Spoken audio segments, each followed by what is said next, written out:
tant pour le climat que pour la biodiversité, il y a un double écart entre ce que les scientifiques, la science nous demande de faire, les plans qu'on se donne et les moyens qu'on se donne pour atteindre nos plans.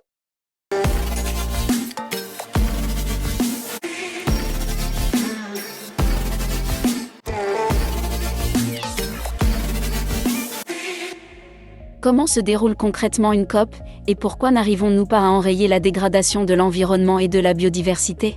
Les COP pour le climat, comme celle pour la biodiversité, ont à peu près le même scénario. Dans les deux cas, on a d'abord des études scientifiques qui nous montrent que ça va pas bien du tout et qu'il faut élever de beaucoup nos efforts.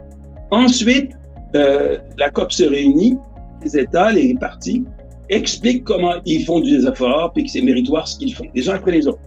Et on a l'impression, tout le monde fait des efforts. Mais là, il faut se rappeler que les scientifiques nous disent qu'on est loin du compte. Et là, après, il faut s'entendre. Il faut s'entendre sur le financement. Ça, c'est toujours un gros problème parce que les pays en développement disent « aidez-nous ». On est très peu responsables de ce malheur, mais on est des grandes victimes de ce malheur. Le financement, il y a les cibles. Tout le monde doit augmenter ses cibles, mais les pays viennent à une COP pour négocier. Ils se rendent compte de ça. C'est pas les chefs d'État qui sont, c'est les ministres de l'Environnement. Ils n'ont pas forcément beaucoup de marge de manœuvre pour accroître les cibles que le pays s'est données.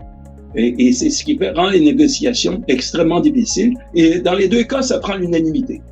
Maintenant, si vous me demandez pourquoi on est si loin des cibles, tant pour le climat que pour la biodiversité, il y a un double écart entre ce que les scientifiques, la science nous demande de faire, les plans qu'on se donne et les moyens qu'on se donne pour atteindre nos plans.